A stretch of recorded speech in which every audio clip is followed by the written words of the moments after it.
So startest du als Anfänger erfolgreich mit der ketogenen Ernährung. In der Episode zuvor hatten wir ja bereits über die Definition und Vorteile der ketogenen Ernährung gesprochen. Denn bei dieser speziellen Art der Ernährung geht es darum, den Körper von Zucker auf Fett als Energiequelle zu programmieren. Bei der Keto-Diät werden sogenannte Ketonkörper gebildet. Diese entstehen, wenn du Fett verbrennst und bei der Reduzierung von Kohlenhydraten, sowie Intervallfasten. Es sind weder Kohlenhydrate, noch reines Fett.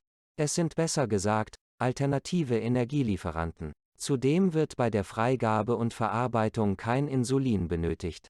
Ketonkörper sind neben ihrer antientzündlichen Wirkung ein idealer Energie- und Leistungsförderer für deinen Körper, speziell für dein Gehirn und Herz. Es ist sehr interessant zu wissen, dass Ketonkörper bereits geschädigte Bereiche des Herzens und Gehirns durchqueren können, um dort die Zellen weiterhin mit Energie zu versorgen. Durch sie wird dein Körper außerdem mit mehr Sauerstoff versorgt, wohingegen bei der Verarbeitung von Zucker viel Sauerstoff verbraucht wird. Natürlich brauchen einige Stellen deines Körpers auch Glucose als Quelle, allein von Fett können diese nicht leben. Es ist jedoch nicht nötig, zusätzlich Glucose hinzuzuführen, denn bei der sogenannten Gluconeogenese ist dein Körper in der Lage von bereits vorhandenem Fett, Ketonkörpern und Proteinen, Glucose selbst herzustellen. Zusätzlich zieht sich dieser aus körpereigenen Glykogenspeichern die benötigte Glucose.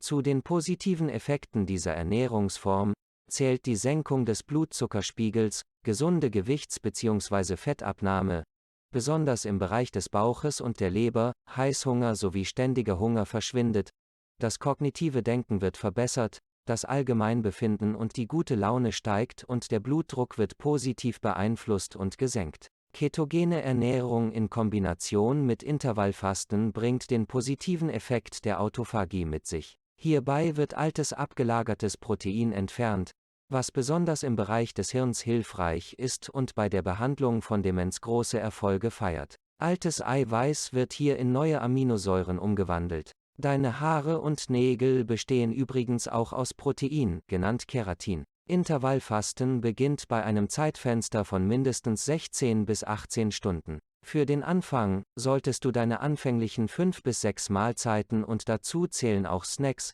auf 3 Hauptmahlzeiten reduzieren und dein Frühstück hinauszögern. Die Grundregel ist hierbei: iss erst, wenn du wirklich Hunger hast.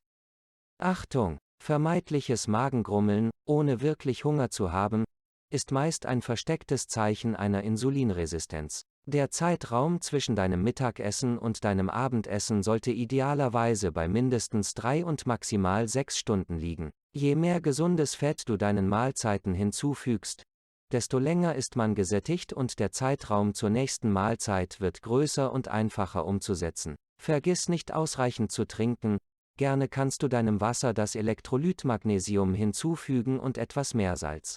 Die Zusammensetzung der Mahlzeiten sollte zu 70% aus Fett, 20% aus Proteinen und 10% aus Kohlenhydraten und Gemüse bestehen. Die Keto-Diät soll also zudem unterstützend beim Fasten wirken.